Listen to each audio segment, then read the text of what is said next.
Today I want to talk about how to use an impact bag effectively to help us work on our game during lockdown. Okay, great training aid, an impact bag, but there are some good habits, good ways of using it and things to avoid. I suppose the first thing that I would say to all of you having a go with one is it's not about trying to hit it into next week, hit it as hard as you can. Okay, that's not really how you're going to get the most benefit out of it. It's all about trying to feel and create the correct position when you collide with it. Okay, so quite simply, just from face on here, okay, my centre is just slightly behind the impact bag there at the beginning, so it's in that sort of forward position.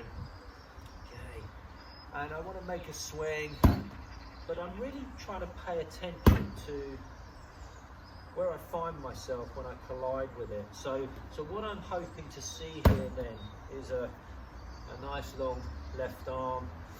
I want the shaft of the club to certainly look like it's got an extension of that. We might even feel like the shaft is leaning towards the bag, towards the target when it connects with it as well. As we move the club down, the weight's moving from the inside of the right foot over onto the left foot through that impact area there, and there's a nice feeling of the body releasing and turning also, so it's starting to move towards the target as well. Okay, so that's kind of the fundamental position that we're going to try and create when we connect with the bag. One of the things that I put a real emphasis on is when we do connect with it, let's try and really feel this flat left wrist at that moment when it connects with the ball as well. Okay. A couple of little exercises that can be done with it.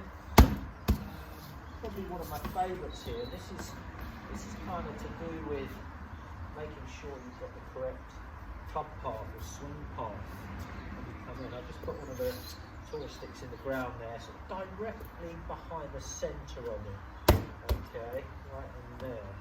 And I'm going to use this one to maybe represent or show us the line the club should come into the bag. So that's pretty much straight down the target line there.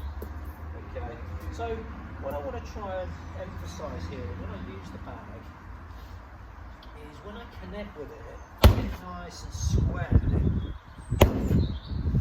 Okay, the bag will stay nice and straight, the stick behind it will support it.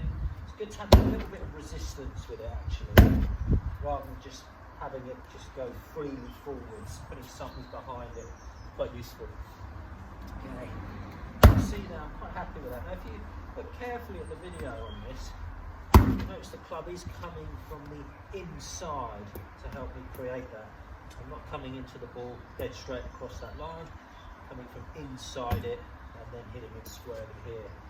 Okay, the common fault of course might be amongst slicers. If I was to come from outside that line, then you can see the way the bag spins off of the stick, and that's obviously to be avoided. Okay, what I really want to see is that club coming from the inside and catching it really squarely with the entire part of the club face. Okay, so hope that helps. Try and grab yourself one of these and have a go.